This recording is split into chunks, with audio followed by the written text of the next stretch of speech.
안녕하세요. 2021년도 12월 31일 금요일입니다.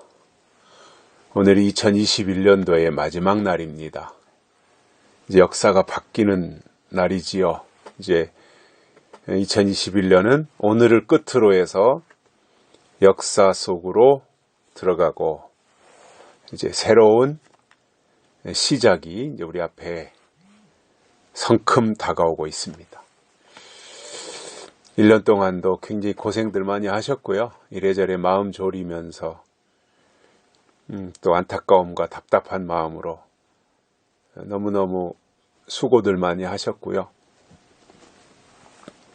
2022년도에는 보다 나은 그러한 시간들이 우리 앞에 펼쳐졌으면 좋겠습니다. 무엇보다도 새해에는 코로나로부터 안심할 수 있는 그러한 날들이 우리 앞에 속히 다가왔으면 좋겠고요. 또 한 가지는 예수님이 다시 오시는 그 길을 우리가 좀 더 예비하고 그 주님을 맞이할 수 있는 준비를 효과적으로 갖추는 2022년이 됐으면 좋겠습니다. 오늘 말씀은 민수기 16장 12절에서 14절입니다. 모세가 엘리압의 아들 다단과 아비람을 부르러 보내었더니 그들이 가로되 우리는 올라가지 않겠노라. 네가 우리를 젖과 꿀이 흐르는 땅에서 이끌어내어 광야에서 죽이려 함이 어찌 작은 일이기에 오히려 스스로 우리 위에 왕이 되려 하느냐. 이뿐 아니라 네가 우리를 젖과 꿀이 흐르는 땅으로 인도하여 들이지도 아니하고 밭도 포도원도 우리에게 기업으로 주지 아니하니 네가 이 사람들의 눈을 빼려느냐. 우리는 올라가지 아니하겠노라. 아멘.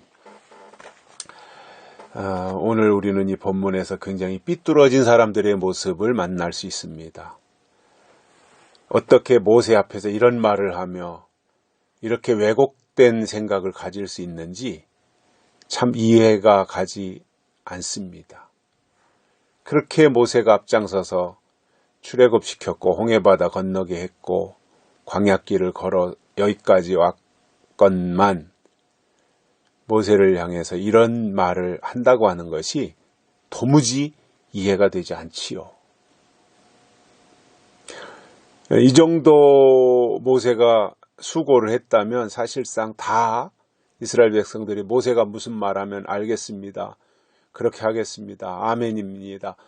이런 반응을 보여야 정상인데 전혀 그렇지 못했던 이 모습을 보면서 굉장히 이 부분을 읽는 저도 모세의 입장이라면 굉장히 실망하고 마음이 아팠을 것 같아요. 상실감이 컸을 거예요, 아마.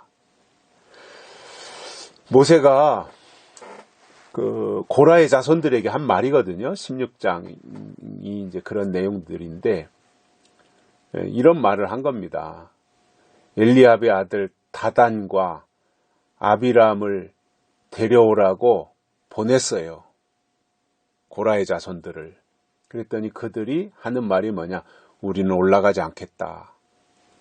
데릴러 산으로 올라가지 않겠다. 그들이 있는 곳으로 올라가지 않겠다. 이런 반응을 보인 거예요. 물론 뭐 그럴 수 있어요. 근데 그냥 여러 가지 여건상 난 가기 싫어서 안 가겠다 하는 것과 모세에 대해서 철저하게 불신하고 왜곡하는 이 상황과는 다른 거지요. 이 고라의 자손들은 지금 모세에 대한 불신과 불평이 너무나 많아요. 그래서 그들이 이제 올라가지 않겠다. 그러면서 모세에게 하는 말이 이거예요. 네가 우리를 젖과 꿀이 흐르는 땅에서 이끌어내어 광야에서 죽이려 함이 어찌 작은 일이기에 오히려 스스로 우리 위에 왕이 되려 하느냐. 이런 말을 어떻게 할 수 있어요? 모세가 왕이 되려 한 적이 있어요? 그리고 또 네가 우리를 젖과 꿀이 흐르는 땅에서 이끌어내요.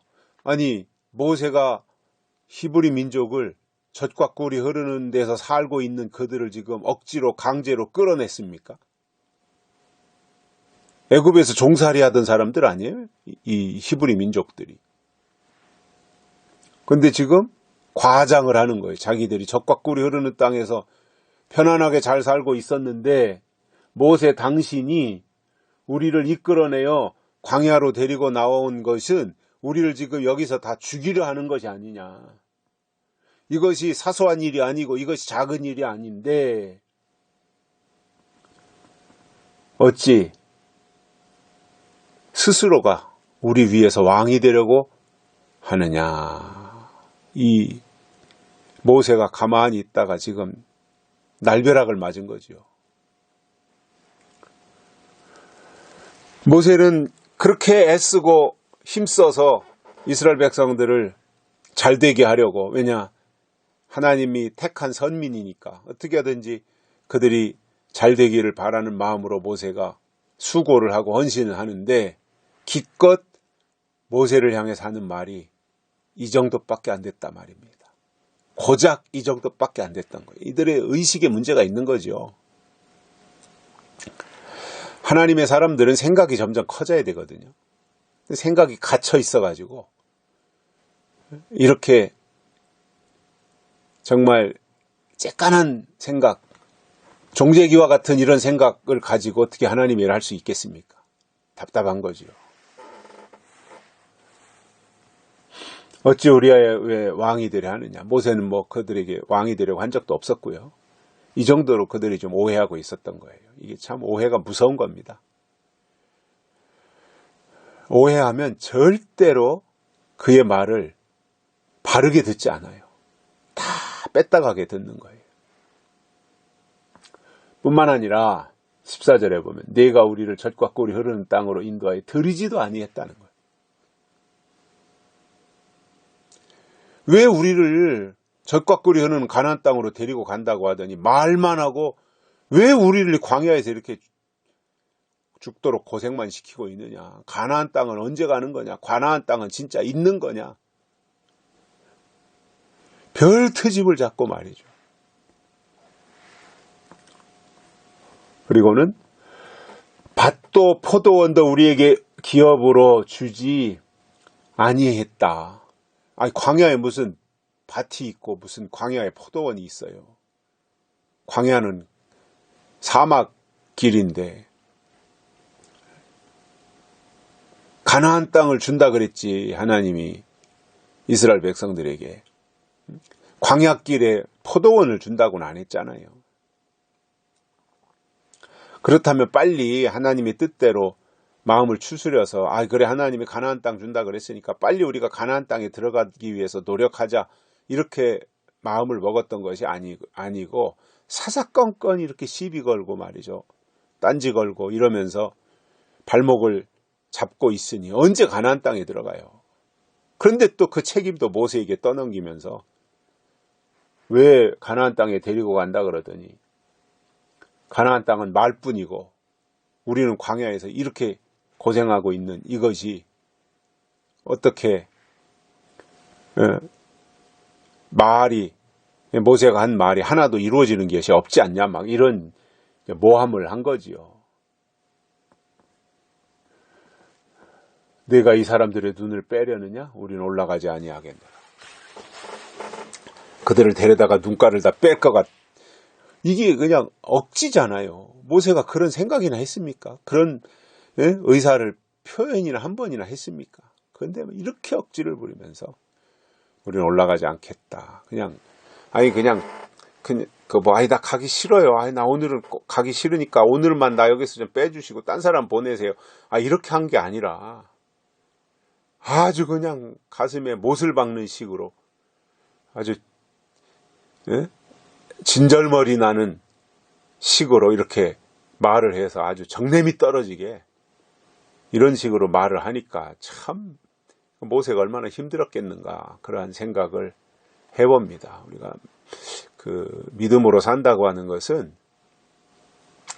하나님의 일을 하는 사람들을 통해서 하나님이 일하시는데 그 하나님이 보낸 사람들이 일을 할 때 그가 하는 말을 잘 듣고 함께 협력하며 따라가는 이것이 진정한 하나님의 사람들의 모습인데, 그것을 제대로 못하고 있는